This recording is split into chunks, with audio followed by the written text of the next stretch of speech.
You never listen. It's always the same thing with you. It's like Me. you don't care. You're the exact same way. I'm just trying to make a point here. Okay, friends. Why can't you just say that I'm right for once? For once. Because you're not. You're wrong. You want me to pretend? Is that what you want? Friends, hold on. Before we continue the conversation any further, let me ask you this. Now, did you know that 70% of marriage fights are never solved? The 5 most common things couples fight about are free time, money, housework, intimacy, and of course the in-laws. Well, let me tell you a story about 3 questions that were asked to me. 3 questions that changed my relationships and my life.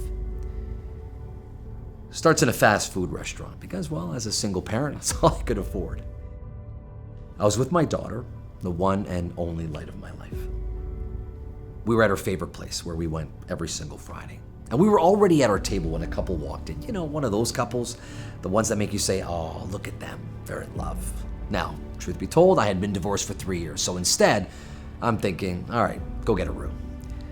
But my daughter, though, my daughter kept staring at them and I could see she was distracted as if there was a TV in the room. I'm gonna make a scene of it.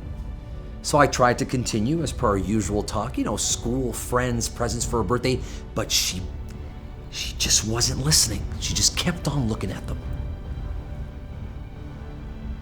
And then slowly, with big scared eyes, she turned to me and asked me the most dreaded question for any single parent. What happened to you and Mom? Her mom and I fell madly in love with each other after college. The kind of love that leaves a mark on your heart. We got married and had our beautiful Sophie. And then we started fighting. We disagreed on everything. As if we were both raised different, as if we had different opinions on how to raise our child. And those fights led to anger. And anger led to hurtful comments, and we became the worst of partners, and I couldn't stand it, so I left. Now, am I gonna say this to my 9-year-old daughter? No. Instead, I turned to Sophie and said, some people are just not meant for each other, sweetie. She then says, so why don't you ever find someone else? Her mother had met someone, so I guess I was the weird one, being single. But I never thought it would be so important for my daughter. I was pretty sure she didn't want to hear the truth. So I said, I'm fine on my own. I had terrible coping mechanisms, and I poured my energy into my work and my daughter. But I couldn't say that, so I just said, I have no time for relationships. I was so afraid of being rejected that I couldn't even face trying to meet someone else. I told her, you're the only girl for me, sweetie. And that's when my daughter looked at me completely serious. 9 years old. And she says, I know you're lying, Dad.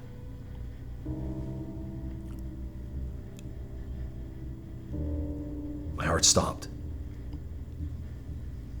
I couldn't believe what she said. And I thought I was fooling her, but I was only fooling myself, so I tried telling the truth. I said, honey, it's been really hard after your mom and I separated, and I'm not good at meeting people, and to be honest, I don't think I have much to offer. Sophie stares at me completely unfazed. She said, Dad, how can you teach me to love if you can't even love yourself?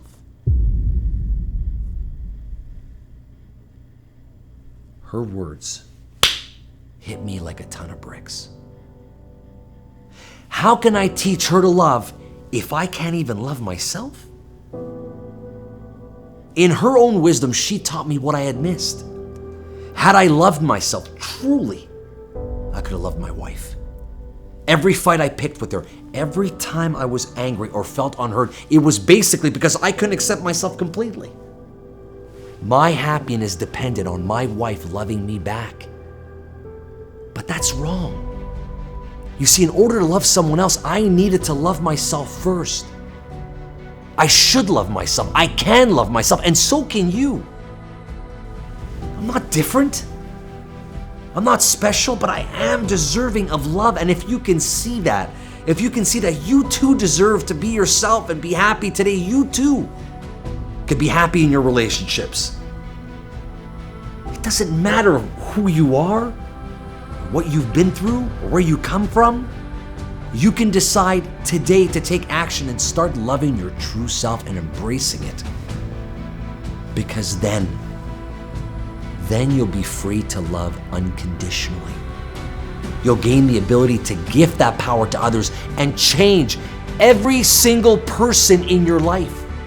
There would be no problem that's too big or too hard to solve, no struggle too difficult to overcome, no crisis too overwhelming not to band together and prevail, no person too broken that cannot be mended. Change, real change, simply starts with you. I know. True love starts here.